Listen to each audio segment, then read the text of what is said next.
Well, good morning. Thank you once again for coming in to One Treasury Place. So I've got the opportunity to talk to you this morning. Can I at the outset pass on, that's okay. Can I at the outset pass on an apology from Minister Ingrid Stitt? She was really looking forward to joining us here this morning. She's got a bit of a challenging family circumstance that she's working through at the moment. So please, I pass on her apologies and our collective best wishes to her. So I'll go through a few things, particularly we're here to discuss last week's state budget. But before I do turn to the state budget, I thought I'd take this opportunity to talk to you today about what we've just announced an hour or so ago in terms of implementing a ban on the sale of machetes. I know many of you will have been perhaps personally touched by the incidences over the weekend, particularly what we saw yesterday at the Northland Shopping Centre was an horrific incident. It affected so many people who were just going about their daily lives, shopping, spending family time, but also too it impacted a lot of the retail workers there.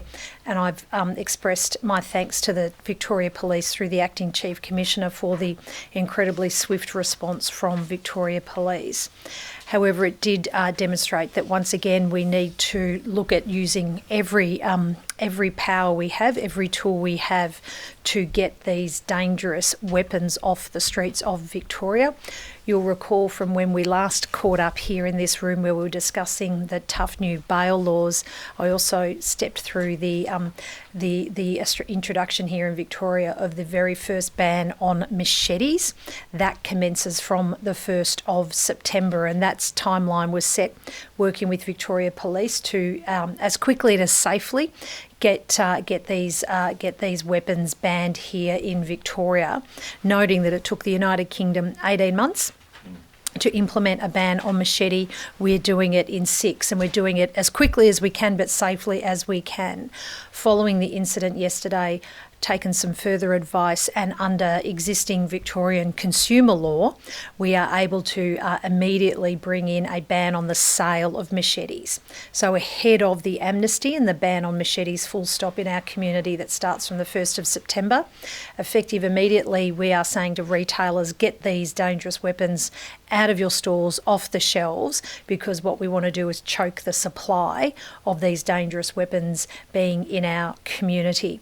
So we have announced that this morning. It takes effect as of midday on Wednesday, and as I've said, we're adding to that ban on machete, the Australia First ban on machetes, to bring in a ban on the sale of machetes ahead of the amnesty, really choking that supply, and to continue to look at ways that we keep our communities safe.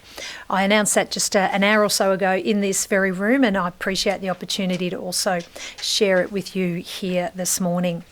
As I indicated too, as well, I'll have the opportunity. I'm really grateful to again have the opportunity to talk to you directly and through you to Victoria's great strong multicultural communities to talk about how last week's Victorian state budget is focused on what matters most for Victorian multicultural people and working families, and particularly knowing that families in many parts of our community with those increasing pressures are continuing to do it tough.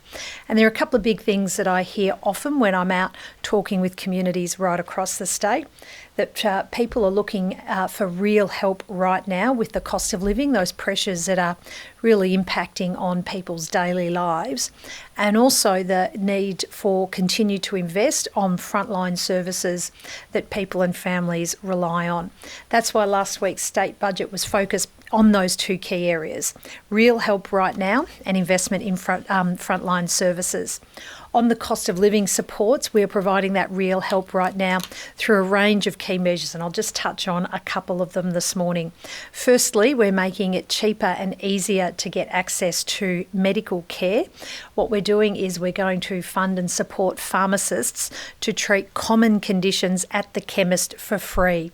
So instead of having to go to the doctor, you can get a range up to 22 different conditions. You'll be able to go to your local pharmacy, be able to get get that consultation for free and get treated and get your script at the chemist as well. And this is going to save a significant amount of time and money for families. It also too takes pressure off our GP system as well. We're also going to be delivering a $100 power saving bonus targeted at those families who need it the most. And also we're supporting those families with an increase to the Camps Sports and Excursion Fund, a program we run through our schools, making sure no kids miss out on those great things like excursions or being left on the sidelines of their school sporting event. We're continuing to fund free kinder, saving families $2,600 a year. We're doubling food relief because this continues to be a real challenge for many families. More and more families are struggling to put a meal on the table. And so we're doubling food relief. And then just finally, we're making public transport for free for every child every day right across the state. And we're also making public transport free for seniors on the weekends statewide. I mentioned before the other area of priority was frontline services, and that's why this year's budget provides a big boost to health services. We're opening and operationalising 9 new or expanded hospitals this year. We're tripling the virtual emergency department. If I can give a plug through your channels to the Victorian Virtual Emergency Department, it's an incredible service. It's a 24 hours a day, 7 day a week online emergency department. You might be at home, your little one, you might have a child who's sick, you're not sure whether to take them to the emergency department. You can go online, log into the Victorian Emergency Department, and we are seeing huge responses. Around 80% of people are able to be treated through the Virtual Emergency Department in their own home, avoiding a trip to the emergency department. And we're going to triple their capacity, so they'll be able to treat up to 1,800 people a day as part of this budget support. We're increasing the number of train services across our network, and we're also expanding bus services in the outer suburbs, particularly in the northern and western suburbs, knowing that buses are a really big and important part of our public transport network. I mentioned earlier those tough new bail laws that we introduced earlier this year. Well, they're working, and as a result of seeing more people on remand and less people getting bail, this budget funds an increase to prison beds and prison officers to deal with that extra demand on capacity. And then just finally in schools, we're making another big investment in schools. There's $1.5 billion for capital works, but also alongside school buildings, we're focused on what goes on inside school buildings as well. And we're putting a particular focus on maths as well, bringing that back to basics approach to maths that the Minister has brought to phonics. And that's why we'll be running a new maths check in year 1 in every government school. And that'll help teachers understand where the little grade 1s are up to, and also provide intervention and support for those who need it the most. And then for the high achievers in years 9 and 10, we'll be establishing a maths camp, and 1,000 year 9s and 10s will be able to go off to a maths camp to help support them be those maths superstars of the future. Just before I finish up, I just want to make the point that we're able to make these investments, make this real support right now for cost of living, and also invest in frontline services, because we have made a range of responsible decisions through the budget. We have a fiscal strategy and we are sticking to it, and it's working, which is why we're able to deliver an operating surplus in the coming year. The first time since before the pandemic. We're seeing our debt forecast numbers set to fall as a share of the economy as a result of having that fiscal strategy and sticking to it. And we are seeing Victoria's economy continue to grow strongly.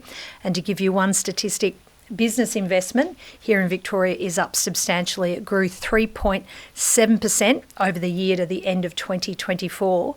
The rest of the nation, it declined by 1.3%, and we're building more homes than anywhere else in the country here in Victoria.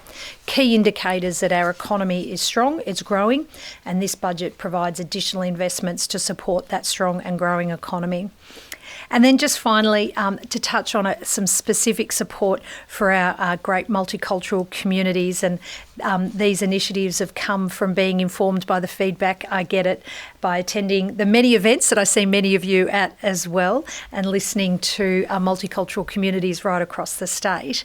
alongside support for cost of living, frontline services and making those responsible decisions, we have a targeted $100 million of investment in programs and support for multicultural Victorians, support for things like helping newly arrived communities with English, with healthcare, those key areas that help newly arrived migrants settle into their new homes successfully, supporting young people and seniors with programs and spaces where they can thrive and connect.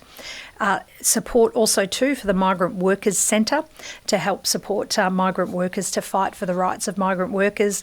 $5.6 million to build and upgrade facilities, $2 million for multicultural seniors, and a further $1.3 million to complete the Vietnamese Museum.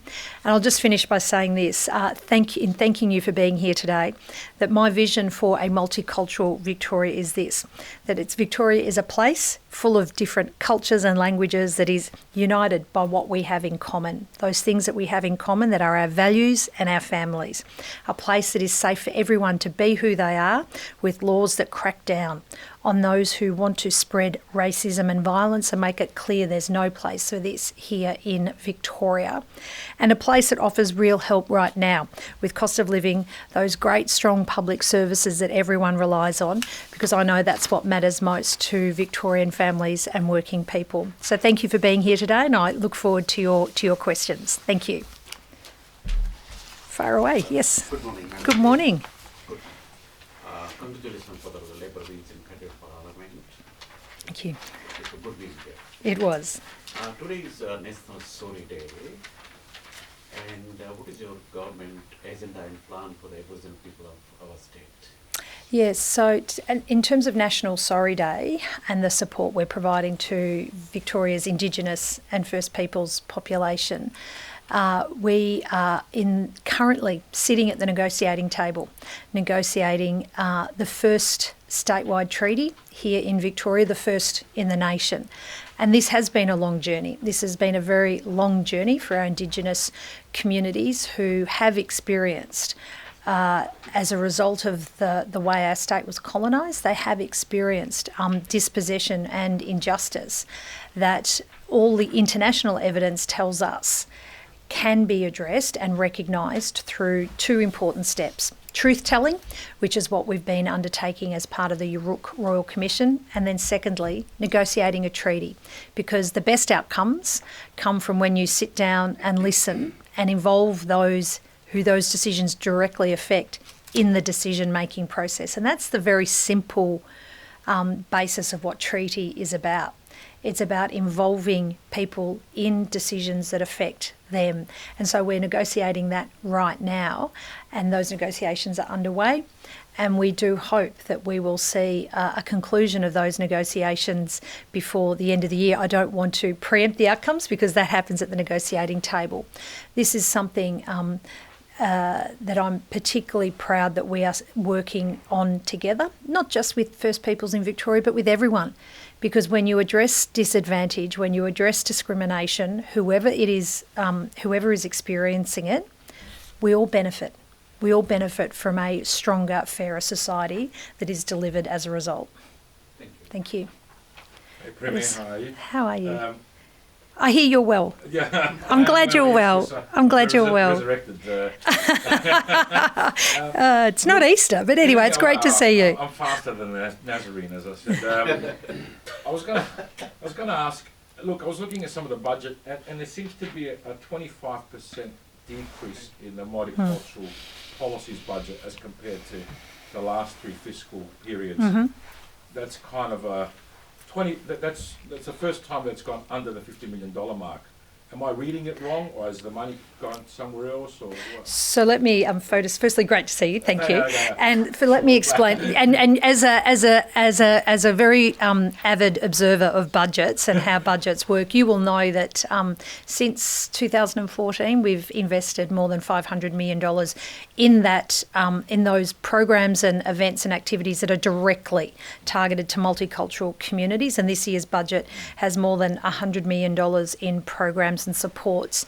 Some of the adjustments have been made because we've delivered on a bunch of election commitments that we made out of the 2022 election cycle.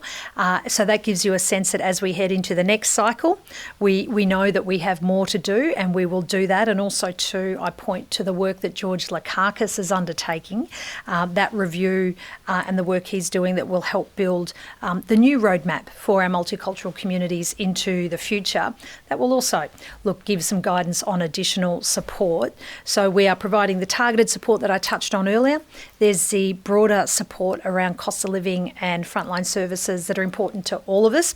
And then I look forward as we head into another election cycle to continue to work with multicultural communities on those issues and projects that are important in communities around the state. So George will ask for more money. I don't want to preempt George. Can I also say I don't want to fetter George as well? So let him do his work. Let him do his work. But yes, thank you. Yes, thank you. I'm Preeti from SBS Hindi. My question is about the increase in vandalism in temples and gurdwaras. In light of all the incidents that have occurred in the past, are there any additional measures? Because this falls into the category of crime and safety, hate crimes, as well as multiculturalism. Yes. So my question is, what are the robust and sustained measures that we have? Look, this behaviour that we are seeing an increase on is just disgraceful, and I know it is of deep concern to all members of all faith communities, but we are seeing, particularly at some of our Hindu and Sikh temples, we are seeing too much of this occur, and it has been in recent weeks I've had the opportunity to both visit temples but also meet directly in meetings in Parliament House directly from members of the Hindu and Sikh communities about both what is occurring but also how it impacts those communities as well. It's not just something that is desecrating the physical building. It's an attack on faith and culture as well. And we absolutely recognise that that is something that is incredibly hurtful to communities. That is why the anti-vilification laws that have passed through the Parliament are so very important, because it does two things. It gives the police the additional powers. It also too sends a very strong message about how hateful behaviour is a crime in this state. Secondly, also, I mentioned earlier the tough new bail laws that we have in place, putting community safety first. Those tough new bail laws are working. By putting community safety first, we are seeing more people in jail, less people getting bail as a result of those changes. And then finally, in terms of specific community support, we've been having some discussions with Victoria Police, because at a broader level, there's the changes to the law, there's the strengthening of supports, but also too, when these incidences happen, we know that their communities are looking for that direct response from Victoria Police, and we've been having those discussions with them as well. Thank you. Thank you. Prima, we understand that there are bail laws that are coming into place, but a lot of people from culturally and linguistically diverse backgrounds work as in the field of security guards, and who are in the front line of such incidents, or for example, the recent crime that happened. So what are we doing to support them? Sorry, I will take an opportunity to ask another question. Another thing which is close to people from diverse backgrounds is their languages. We saw that previous budget had supported certain non-English languages. Are we doing anything to support these languages this time around as well? Yeah, so thank you for those two questions. In terms of the one around supporting for languages, the budget does continue to provide support for example, through the Victorian School of Language, continued support for the work there. Also, too. We, back in 2023, did allocate funding to create 3 beacon schools to teach Hindi and Punjabi, and of course we know that there are also great strong programs in our government schools also around Mandarin and also in Greek as well. And I've got some first-hand experience on the Mandarin front, because my daughter, who's just started Year 7 at a government school in Bendigo, has is learning Mandarin, and so I'm also trying to pick up a bit of the language as well before I head over to China later this year. So we're continuing to support that program of language education both in schools, recognising the additional support that's being sought from specific education opportunities, and then there's that work that continues through the Victorian School of Language. It's so important that we do both hold the thread of language, pass that thread of language down from generation to generation within communities, because even though young kids today might be third or fourth generation, being able to hold on to language is also holding on to culture. And then for the broader community, having an understanding of language is having also deepening that understanding of culture as well, which enriches all of us. So it is a really important focus.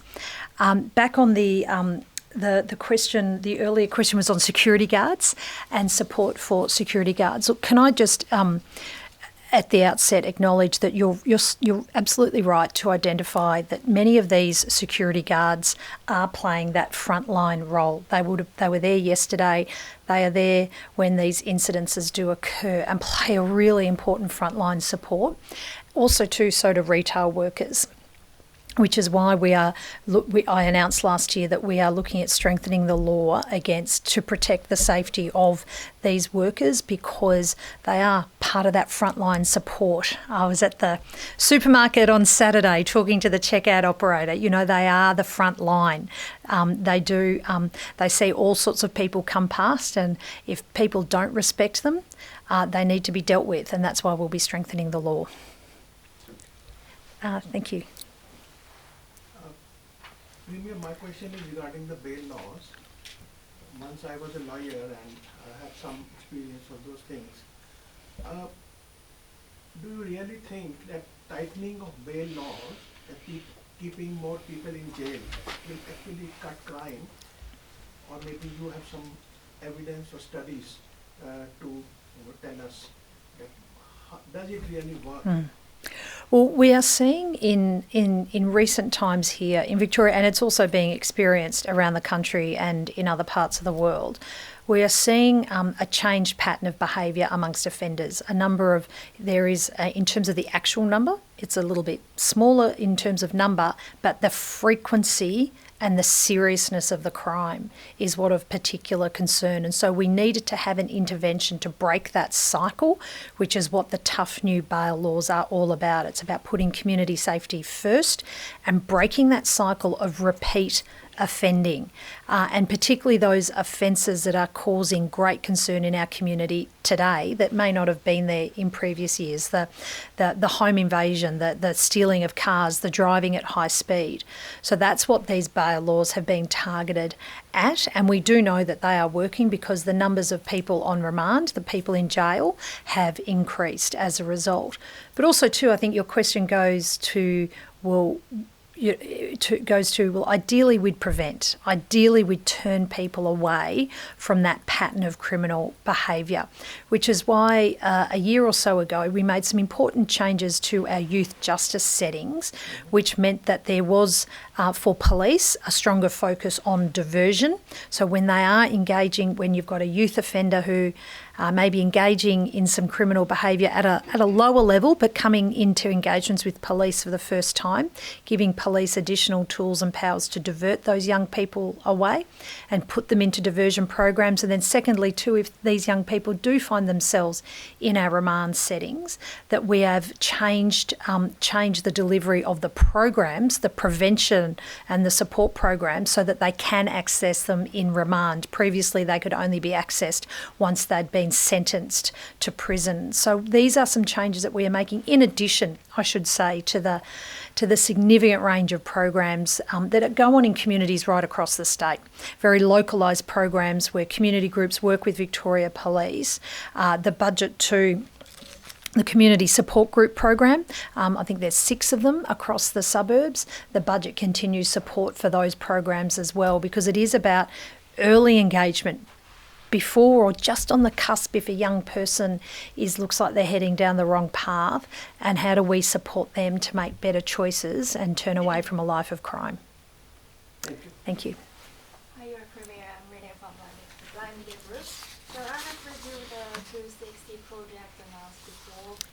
Sorry, I just was rustling my papers. Do you mind speaking up a little bit? Thank you. Yes. Yeah, thank you. Sorry, it's a little hard to hear. So I have reviewed the 260 projects announced before, and I was pleased to see the project such as the primary school upgrade in Box Hill South and the environmental volunteering, lead care and coastal care project in Preston. And both of these areas are home to significant Chinese communities, including so many statewide projects. So, however, I would like to know more about whether this year's budget includes specific funding or initiatives to support multicultural communities, particularly in Chinese Yeah, communities. thank you. No, thank you for your question and that focus on Chinese communities. I won't repeat. There's a range of initiatives that I've mentioned before, but particularly through the events program, through the infrastructure program, we'll continue to support Chinese infrastructure projects like the ones that you've identified, and also events as well.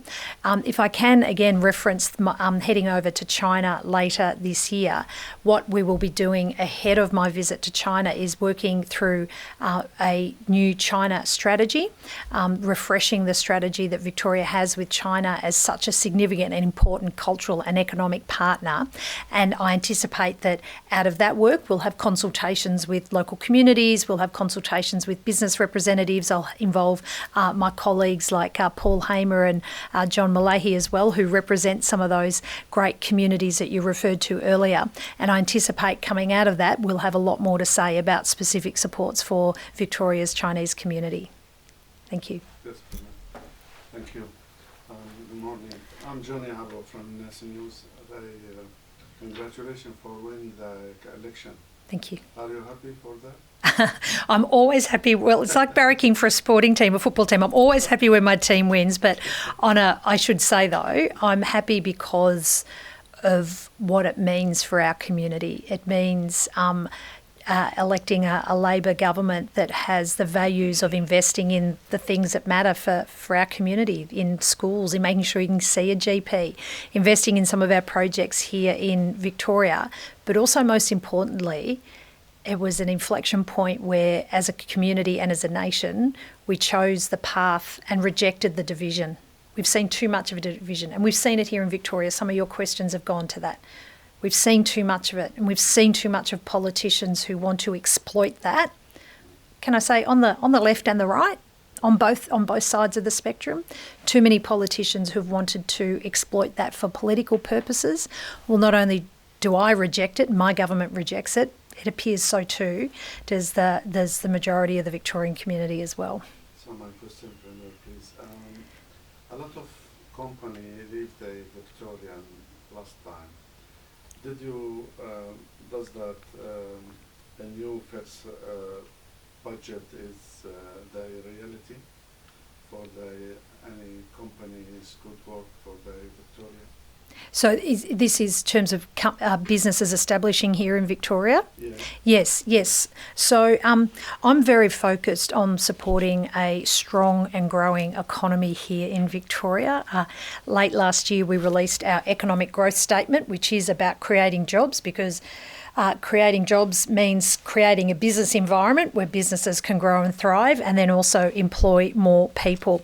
In terms of our business community, I mentioned earlier the statistics about how in Victoria business investment is up 3.7% over the past year, and the rest of the nation it declined. So using that as one data point demonstrates that we do have a strong economy here in Victoria, but we also know that we do need to make it even stronger, and also have a really keen focus on our small businesses as well, which really do drive so much of the job creation and the support, which is why, alongside a range of targeted initiatives, which I can run through when we can share them with you. We also too are looking at how we can halve the number of regulators here in Victoria.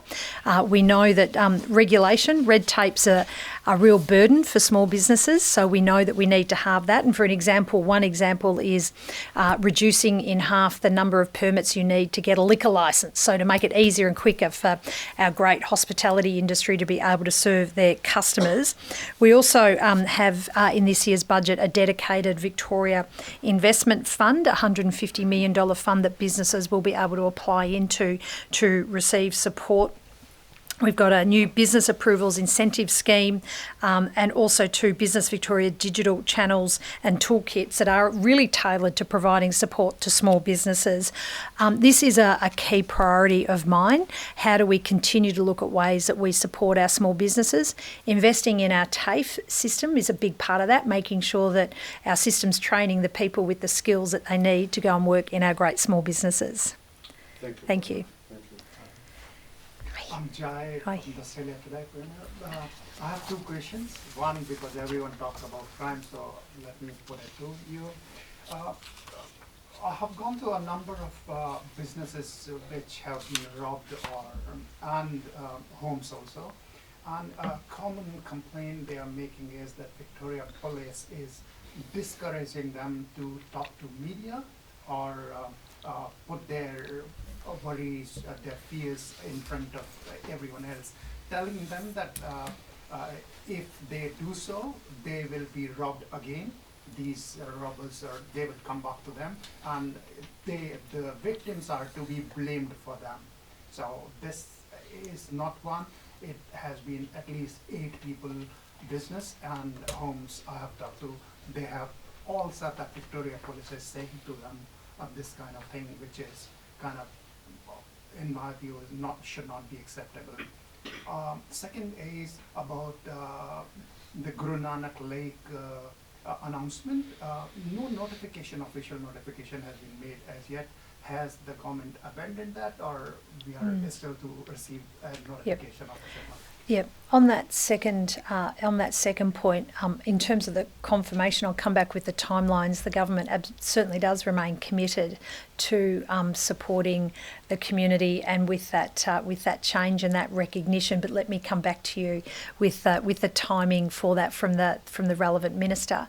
On the earlier point regarding advice from Victoria Police, I clearly can't comment on what you've reported as what Victoria Police have said to those business owners because Victoria Police, as an independent agency, make a range of operational decisions based on the circumstances of the time, and I'm not going to cut across the safety advice that they might be giving to business owners.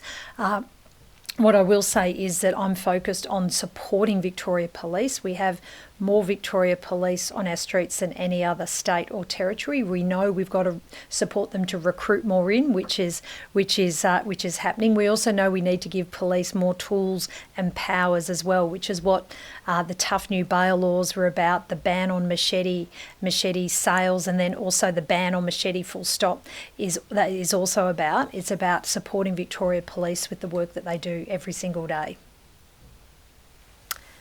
Okay. Well, thank you so much. It's always I always enjoy our engagement, and we've covered a lot of territory again today. So thank you so much for coming in, and all the best for the rest of the week ahead. Thank you so much. Lovely to see you. Take good care. Bye bye.